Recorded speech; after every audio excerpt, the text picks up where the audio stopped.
Exodus chapter 7. Yahweh said to Moses, Behold, I have made you as God to Pharaoh, and Aaron your brother shall be your prophet. You shall speak all that I command you, and Aaron your brother shall speak to Pharaoh, that he let the children of Israel go out of his land.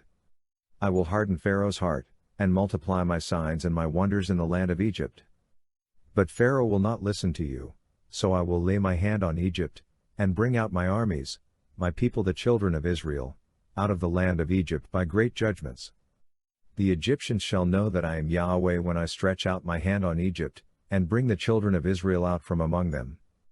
Moses and Aaron did so. As Yahweh commanded them, so they did. Moses was 80 years old, and Aaron 83 years old, when they spoke to Pharaoh. Yahweh spoke to Moses and to Aaron, saying, When Pharaoh speaks to you, saying, Perform a miracle.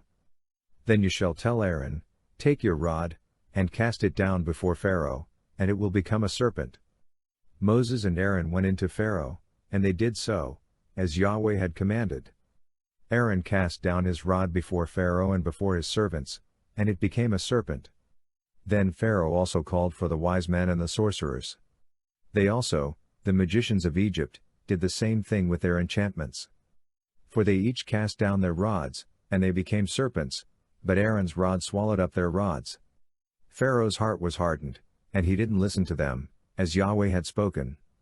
Yahweh said to Moses, Pharaoh's heart is stubborn. He refuses to let the people go. Go to Pharaoh in the morning.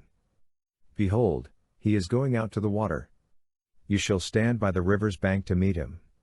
You shall take the rod which was turned to a serpent in your hand.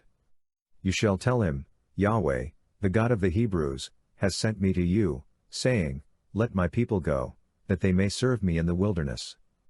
Behold, until now you haven't listened. Yahweh says, In this you shall know that I am Yahweh. Behold, I will strike with the rod that is in my hand on the waters which are in the river, and they shall be turned to blood.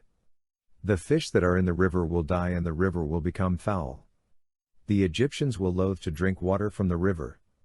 Yahweh said to Moses, Tell Aaron, Take your rod, and stretch out your hand over the waters of Egypt, over their rivers, over their streams, and over their pools, and over all their ponds of water, that they may become blood. There will be blood throughout all the land of Egypt, both in vessels of wood and in vessels of stone. Moses and Aaron did so, as Yahweh commanded, and he lifted up the rod, and struck the waters that were in the river, in the sight of Pharaoh, and in the sight of his servants, and all the waters that were in the river were turned to blood. The fish that were in the river died. The river became foul. The Egyptians couldn't drink water from the river. The blood was throughout all the land of Egypt. The magicians of Egypt did the same thing with their enchantments. So Pharaoh's heart was hardened, and he didn't listen to them, as Yahweh had spoken. Pharaoh turned and went into his house, and he didn't even take this to heart. All the Egyptians dug around the river for water to drink, for they couldn't drink the river water. 7 days were fulfilled, after Yahweh had struck the river,